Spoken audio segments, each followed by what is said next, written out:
If you're somebody who struggles with anxiety and overwhelm, but you really want to try new things or travel, I have a couple of tips for you. The number one thing that I would say is sometimes you have to psych yourself out from like being like, oh, well, I could never do that, and start telling yourself, do it for the gram, do it for the plot. You don't necessarily have to put anything online, but it's like, think about the videos and the pictures you'll be able to take, and think about that retroactively, because it's like, oh, I want my future self to be able to look back at these videos and these photos and think like, wow, I really did that thing. Another thing is to figure out what your needs and your preferences are and try to work around and with those things. For example, maybe you know that you might need a nap before you go out on this excursion. Maybe you need to like download certain like music or meditate or something when you're on a plane or in the car. What can you do to accommodate to your fears and your anxieties so that you're not letting those things like run your life, but you're also able to challenge yourself, and you're doing it in a way that makes you want to continue to challenge yourself? Because a lot of the times when we're doing something that is new or something that scares us or challenges us, we like throw ourselves face first into it, and then we're wondering why we don't want to try new things again. It's like you have to be gentle with yourself while you do this.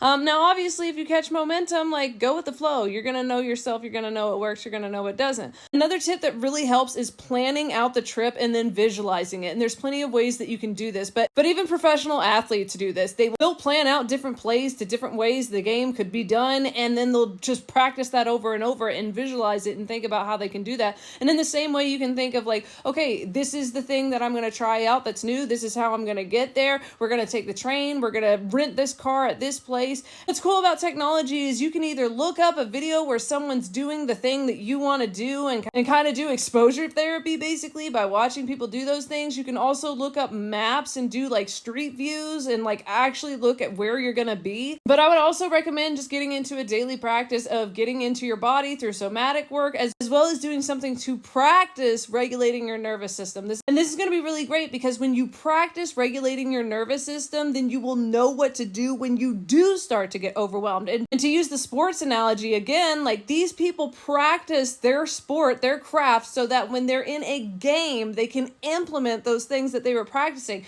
And in the same way, if you practice regulating your nervous system and doing things to self-soothe, then whenever you do get overwhelmed and you're in a situation where you need to be able to regulate your nervous system or self-soothe, you'll know what to do because you will have practice, and it'll be a lot easier. And I want to emphasize again, doing it for the gram or doing it for the plot, and making sure to take photos, making sure to take videos, journal it out, talk to yourself after you do these things that challenge you or overwhelm you, so that you can literally rewire those neural pathways that tell you that trying new things is scary or you can never do these things, so that whenever you do inevitably get back to a point in time in your life where you do get overwhelmed or scared, or there's another challenge that lies ahead, you can be like, well, here's all the other things that I've done that I challenge myself. So literally make like a scrapbook of photos and videos of times that you challenged yourself, or, oh my gosh, look at all these accomplishments and all these things that I did. And then by acknowledging all those accomplishments, you're rewiring your brain and you're making it a lot safer for you and reassuring yourself that you are, one, capable of doing these things and that you're an awesome person, but also that it's safe to do that and that you can trust yourself to do that. So anyway, I hope that helps at least one person. If you have any questions or suggestions or tips of your own, please let me know in the comments. Otherwise, my name is Sarah. I'm your favorite self-experimenting coach or companion, and I help get people reacquainted with who they most authentically are. You're an amazing person, and I hope you have the best day, and I hope you have the most amazing adventures and travels.